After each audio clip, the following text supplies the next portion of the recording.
Okay, can you hear the dogs? It's all right.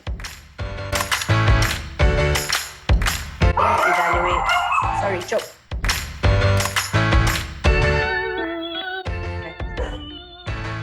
Pablo.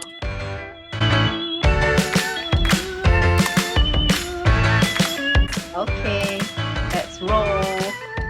They say let's rock and roll.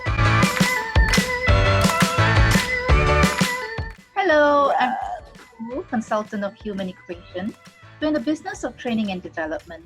In this new series, we are going to chat with people from all walks of life on how are they coping with this movement control order and what have they learned about themselves during this period. Today I have with me Cheryl Anne Low, director and founder of the Nude Zero Waste store, to share what she has been up to for the past few weeks. Hi, Regina. How are you? I'm good. How are you? Yeah, doing okay. Not bad. Faring pretty well under the MCO. What have you been up to and what do you do? I have been in advertising and media for the whole of my career life. And then I also did a little bit of banking and I also did a little bit of musical theatre production. 2 years ago, I opened up Nude the Zero Waste store with some friends and my fiance. So right now, the main focus and the only thing that I'm doing is Nude the Zero Waste store. So just a little bit of background on the shop.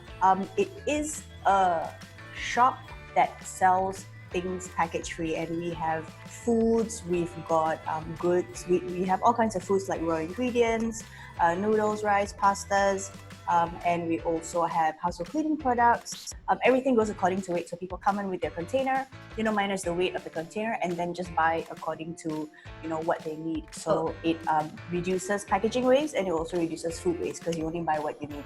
Yeah, I think everyone is onto that sustainability route, and I think yes. I think one of the pioneer stores around in PJ, I would say.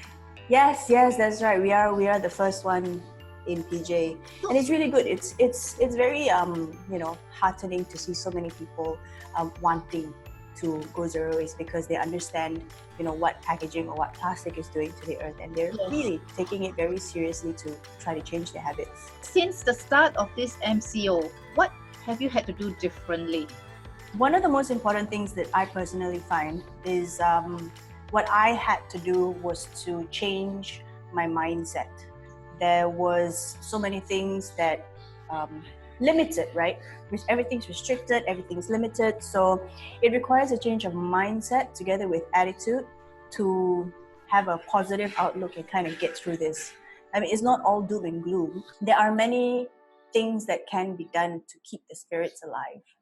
And I think the human spirit is really good because you kind of motivate yourself and inspire yourself, and you have friends and you have family, and a good support system is very important because they're the ones who's going to help you, and you are the one who's going to help them get through all of this, because it really does feel like you're under a lockdown and it can get to you sometimes. So it's just a matter of changing your mindset and trying to perceive things differently and look at things differently.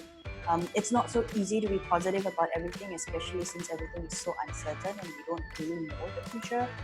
We never knew the future, but now even more so, right? Because of the virus, and everyone's just really fearful and afraid.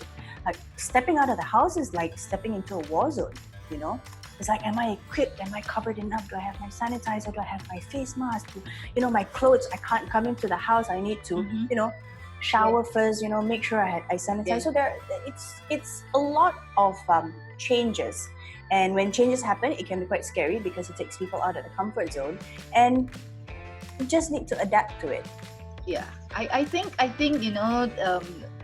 much as cliche as it is to say the only thing constant in life is change, I think what it matters now is that we are not in this alone.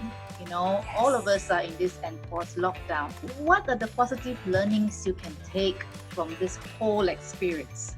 Actually, quite a few. I've learned to reevaluate my life and what's important in it. I've learned to understand and see what is important in my life, what is important to me. I've learned to make my own fun and not rely on other people for fun. I've learned that you're only as happy as you make it out to be. I think all of us have to, find our own sanity in this whole thing. Yes, exactly. Yes. And there's so many. I mean, everyone's different in their own way, and there are Yes. different coping mechanisms that Yes. can be activated. So Yes. it's just a matter of finding that happiness or that joy or that peace, to activate it and have some kind of normalcy in your life, some kind of normalcy. But it's really good. I've managed to revisit hobbies and passions that I never had the time to do. Like I'm spending more time with my dogs. I'm seeing their individual personalities. I've been reading a lot more, so that's good because I haven't had time to read. Yes. Yeah. So it's really nice, and I think people should try to find that their coping mechanism and just kind of stick to it and try to do what makes them happy. Thank you so much for spending that time to chat with me. Yeah. Thank you for having me. Well, this is Regina Yes. from Human Equation in a series Humans Under Lockdown. Thanks. Bye. Bye.